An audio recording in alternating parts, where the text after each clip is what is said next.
Chair recognizes Mr. Timmons for 5 minutes. Thank you, Mr. Chairman.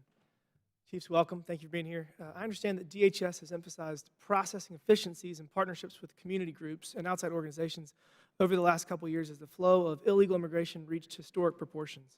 But cutting through the haze of technical terminology, processing efficiencies really just boil down to processing illegal aliens faster for release from custody where they are free to travel into the interior of the United States.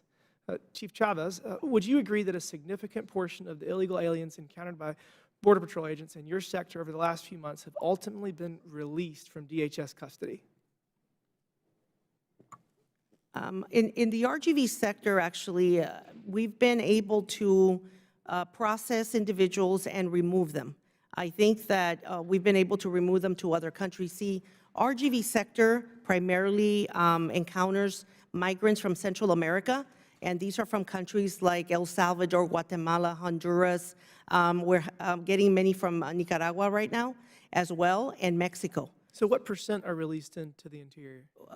We haven't actually been releasing anyone here in a while. For us, they've been expelled to the countries via flights, via removal flights. So none of them requesting asylum because they have a credible fear of threat in their country? There have been some. There are numbers of people that have requested asylum between the ports of entry, and they've been set up for their CIS interview. A little bit quite different situation than when I was the chief of El Paso. Those numbers were a little bit different, right? In El Paso, there was a lot of coordination with local NGOs and local faith-based organizations to work some sort of a release with ICRO for the community releases.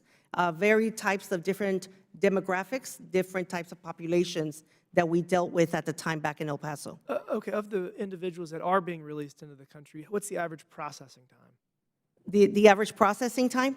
Yes. Well, for those, it was within hours. It wasn't days. It was a coordinated, I want to say, well, they would be an estimated nowadays. I wouldn't have an accurate number. How do you differentiate between the individuals that are alleging credible threat and requesting asylum versus ones that you're putting on planes and flying back? It is, sir. It's a very different type of process. So as where one could take, I want to say 8 hours to process, another one could take a day or two to process, depending on the type of pathway that they're going to be taking. Okay. Again, based just on the last few months, what % of illegal border crossers would you say are released from custody in your sector to travel onward to their ultimate destination in the U.S.? What %? I don't have a % for you, sir, on the number. 10, 20, 50, I mean, ballpark. I would be guessing, sir. Okay. Well, so the individuals that are released, ultimately, they're free to go anywhere they want to in the United States. Is that correct? When we work with ICRO and we do the process complete and turn them over to ICRO and they work the release, after that we have no contact with that migrant, so they are pretty much released into the interior of the United States, and they determine where they want to go in the United States. So I was in McAllen a few years ago, and I was leaving at the airport, and there were people with manila envelopes getting on flights. They had just been processed, and the manila envelope is what is their ultimate court date. Is that correct? Yes, sir. And how do they get on a plane if they don't have ID? How do they go through security? That would be a question for ICRO, sir, because they make all those arrangements with the airlines.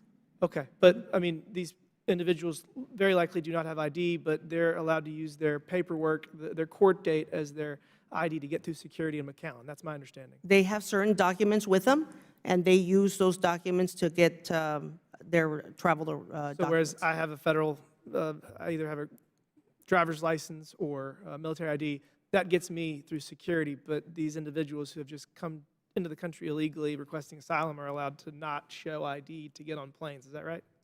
I'm not aware of what they would use, sir. Okay, so Heritage Foundation's Oversight Project did a study of illegal aliens that were released from DHS custody. And just in January of 2022, they traced the individuals that were released to 431 separate congressional districts. All but 4 congressional districts are receiving individuals that have been processed from the southern border and are here illegally waiting their hearing. I just find that to be pretty shocking. But again, I'm out of time. Thank you so much for being here. Mr. Chairman, I yield back. Gentleman yields back.